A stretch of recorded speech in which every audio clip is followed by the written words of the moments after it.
For Jesus Christ, peace be upon him, says, there will be a messenger to come by the name of Ahmad. عیسیٰ علیہ السلام فرماتے قرآن مجید میں ایک پیغمبر آئیں گے جو آپ کو کہیں گے، اس کا نام ہے احمد. اور کئی بار نیو ٹیسٹمنٹ میں لکھا ہے، Gospel of John chapter number 16 verse number 7 and Gospel of John chapter number 16 verse number 11 to 12. I have many things to say unto you, but ye cannot bear them now. For he, when the Spirit of truth shall come, he shall guide you unto all truth. He shall not speak of himself, all that he hears shall he speak. اس میں لکھا ہے کہ مجھے آپ، عیسیٰ علیہ السلام کہتے ہیں گاسپل آف جان میں چیپٹر نمبر 16 آیت ورس نمبر 11 12 13 14 کہ مجھے آپ کو بہت سے چیزیں کہنا ہے لیکن آپ ابھی نہیں سمجھ سکیں گے. وہ He, when the Spirit of truth جو حق کا روائیں گا وہ آپ کو دکھائیں گا، وہ آپ کو سمجھائیں گا. وہ اپنے آپ نہیں کہیں گا، جو کچھ وہ سنیں گا وہ کہیں گا، وہ مجھے گلوریفائی کریں گا، وہ میری تعریف کریں گے. یہ جو Gospel of John chapter number 16 verse number 11 سے 14 ہے، یہ عیسیٰ علیہ السلام پیشن گوئی کر رہے محمد صلی اللہ علیہ وسلم کی اور کہہ رہے کہ مجھے آپ کو بہت کچھ کہنا ہے، آپ ابھی سمجھ نہیں پائیں گے. وہ جب آئیں گے حق کے پیغمبر، وہ آپ کو کہیں گے سارے سچائی، اور وہ جو کچھ سنیں گے اپنے آپ سے کچھ نہیں کہیں گے، جو کچھ سنیں گے وہ کہیں گے اور وہ میری تعریف کریں گے.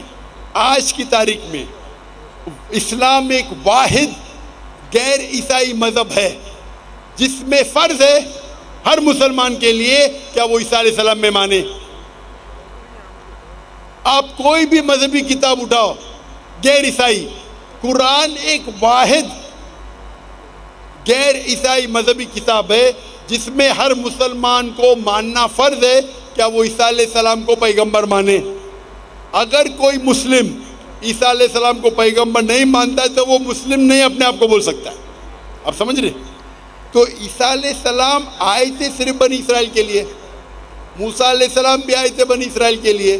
تو جتنے پیغمبر، آخری پیغمبر محمد صلی اللہ علیہ وسلم کے پہلے آئے وہ صرف اپنے لوگ کے لیے آئے، اور جو کلام ان کے لیے نازل کیا گیا تھا، جو اللہ نے کلام نازل کی، وہ صرف ان لوگوں کے لیے تھا. لیکن محمد صلی اللہ علیہ وسلم کیونکہ آخری پیغمبر تھے، اللہ تعالیٰ فرماتے سورہ احزاب میں سورہ نمبر 33 آیت نمبر 40 ما کان محمد ابا احد من رجالکم ولکن رسول اللہ وخاتم النبیین وکان اللہ بکل شیء علیما، کہ محمد صلی اللہ علیہ وسلم آپ میں سے کس کے والد نہیں لیکن آخری نبی ہے اور خاتم النبی ہے. وکان اللہ بکل شیء علیما، اور اللہ تعالیٰ سب چیز جانتا ہے. کیونکہ قرآن میں لکھا ہوا ہے کہ محمد صلی اللہ علیہ وسلم آخری پیغمبر ہے. وہ صرف عربوں کے لیے نہیں بھیجے گئے تھے، وہ ساری انسانیت کے لیے بھیجے گئے تھے. اللہ تعالیٰ فرماتے سورہ انبیاء میں سورہ نمبر 21 آیت نمبر 7 وما ارسلناک الا رحمۃ للعالمین. سورہ انبیاء سورہ نمبر 21 آیت نمبر 107 وما ارسلناک الا رحمۃ للعالمین، کہ ہم نے محمد صلی اللہ علیہ وسلم کو نہیں بھیجا لیکن ساری رحمت سارے عالم کے لیے، سارے انسانیت کے لیے، سارے کائنات کے لیے. اور کیونکہ پہلے جتنے بھی وحی آئے، توراہ، زبور، انجیل، صحف ابراہیم، وہ صرف ایک محدود وقت کے لیے تھے اور صرف ایک گروہ کے لیے تھے. قرآن مجید صرف مسلمانوں کے لیے نہیں بھیجا گیا تھا، صرف عربوں کے لیے نہیں بھیجا گیا تھا. قرآن مجید میں ذکر آتا ہے سورہ ابراہیم میں سورہ نمبر 14 آیت نمبر 1 الف لام را، ہم نے قرآن بھیجا تاکہ محمد صلی اللہ علیہ وسلم انسانیت کو اندھیرے سے روشنی ملا. قرآن مجید میں ذکر آتا ہے سورہ ابراہیم میں سورہ نمبر 14 آیت number 52 52 Here is the message from mankind, let them know there is one God, let them know, let the men of understanding take heed. آپ یہ سمجھ لو سارے انسانیت کے لیے قرآن مجید ہے اور وہ جان لے کہ ایک یہ اللہ ہے. قرآن میں لکھا ہے سورہ بقرہ میں سورہ نمبر 2 آیت number 185 Ramadan was the month in which the Quran was revealed. رمضان وہ مہینہ تھا جس میں قرآن نازل ہوا، ساری انسانیت کے لیے ہدایت اور حق اور باطل کے درمیان فیصلہ کرنے کے لیے۔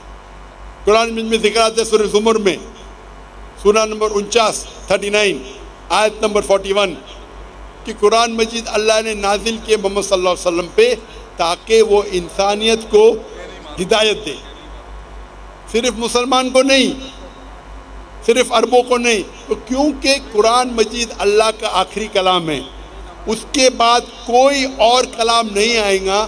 اللہ سبحانہ و تعالیٰ نے باقی جتنے کتاب آئے ان کو محفوظ رکھنا صحیح نہیں سمجھا اور لاجیکل ہے۔ ہم جب جاتے ہیں، ہم جب پڑھتے ہیں، ہم جب تحقیق کرتے ہیں سائنس میں، تو سائنس کے اندر آپ جب پڑھائی کرتے ہیں تو آپ لیٹسٹ ایڈیشن کی کتاب پڑھیں گے یا پرانی کتاب؟ پرانی کتاب میں ہو سکتا ہے غلطیاں ہے، ہو سکتا ہے غلطی نہیں ہے، ہو سکتا ہے انکمپلیٹ ہے، آپ کون سی کتاب پڑھیں گے؟ Latest edition. تو قرآن مجید اللہ سبحانہ و تعالیٰ کا آخری کلام ہے انسانیت کے لیے، اور اللہ تعالیٰ نے اس کے اندر سارے انسانیت کے حل دیے۔ آپ پوچھیں گے اللہ تعالیٰ نے قرآن مجید پہلے کیوں نہیں نازل کی؟ پہلے کیوں تورا کی، پھر زبور کی، پھر انجیل کی، پھر قرآن؟ کیونکہ اللہ سبحانہ و تعالیٰ انسانوں کے خالق ہے، انسانوں کو اچھی طریقے سے جانتے۔ یا اسی مثال ہوئی، میرا بیٹا بولتا ہے ابا مجھے ڈاکٹر بننے کا ہے، آپ مجھے نرسری فرسٹ اسٹینڈرڈ میں کیوں ڈالتے، ڈائریکٹلی میڈیکل کالج میں ڈالو۔ میں بولے گا بیٹا پہلا نرسری میں جاؤ، پھر پری پرائمری میں جاؤ، پھر سیکنڈری میں جاؤ، پھر کالج میں جاؤ، پھر میڈیکل کالج جاؤ۔ ڈائریکٹ آپ کو میڈیکل میں کالج میں بھیجیں گے، کیا سمجھیں گے آپ؟ تو اسی طریقے سے اللہ سبحانہ و تعالیٰ جانتے ہیں کہ انسان کب قرآن کو سمجھ پائیں گا۔ جب انسان لاکھوں سال پہلے یا ہزاروں سال پہلے اگر نازل کرتے وہ قرآن سمجھ نہیں پاتے۔ اللہ تعالیٰ جانتے کہ 1400 سال پہلے ابھی وقت آ گیا کہ انسان قرآن کو سمجھ پائیں گے۔ تو پہلے جتنے کلام تھے وہ اتنے لیول کے تھے جتنے لیول انسان سمجھ سکتے تھے، اسی لیے اللہ نے اسے محفوظ رکھنے کو ضرورت نہیں سمجھا۔ اس میں ملاوٹ آ گئی۔ آپ بائبل دیکھیں گے، بائبل میں ملاوٹ ہے۔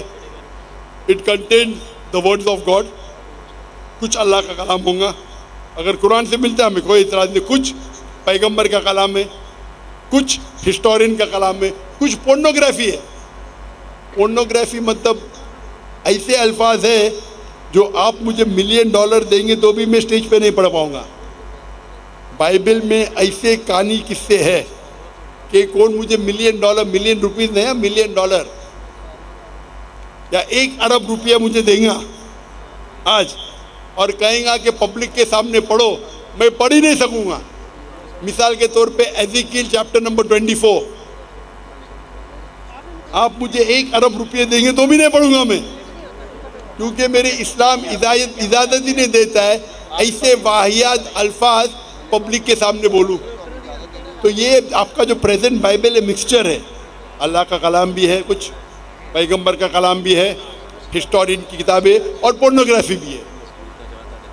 تو ہمیں پڑھنا چاہیے آخری کتاب جو اللہ نے محفوظ رکھی ہے، وہ ہے قرآن مجید۔ اس میں کوئی ملاوٹ نہیں۔ تو آپ کو پرانی کتاب سے کیا دلچسپی ہے؟ آپ جب پڑھنے جائیں گے سائنس میں، میڈیکل کالج میں یا انجینئرنگ میں، آپ بولیں گے میں پہلا ایڈیشن پڑھنا چاہتا ہوں، تحقیق کے لیے پڑھ سکتے، نو پرابلم، لیکن عمل کرنے کے لیے آپ آخری ایڈیشن پڑھیں گے بس۔ تو عمل کرنے کے لیے قرآن مجید کافی ہے۔ اللہ تعالیٰ آپ کا وقت ضائع نہیں کرنا چاہتا ہے۔ آخری ایڈیشن اللہ تعالیٰ نے اس کو محفوظ رکھا ہے۔ آپ کو اگر تقابل ادھیان کا ماہر بننا ہے تو نو پرابلم، عام انسانوں کو کیوں وقت ضائع کر رہے؟ آپ سمجھ رہے؟ تو اللہ سبحانہ و تعالیٰ ہمارا مالک ہے، حاکم، وہ جانتا ہے۔ آپ کو اگر تقابل ادیان کا ماہر بننے کا. میں طالب ہوں تقابل ادیان کا, میں پڑھ چکا ہوں, میں کیوں بولوں باقی مسلمان کو پڑھوں؟ تو اللہ سبحانہ و تعالیٰ انسانوں کے لیے آسانی چاہتا ہے. صاف کہہ چکا ہے یہ آخری کلام میں, اس پہ عمل کرو. اور ایک مذہب جو اللہ نے ہمیشہ سکھایا, ان الدین عند اللہ الاسلام, سورہ عمران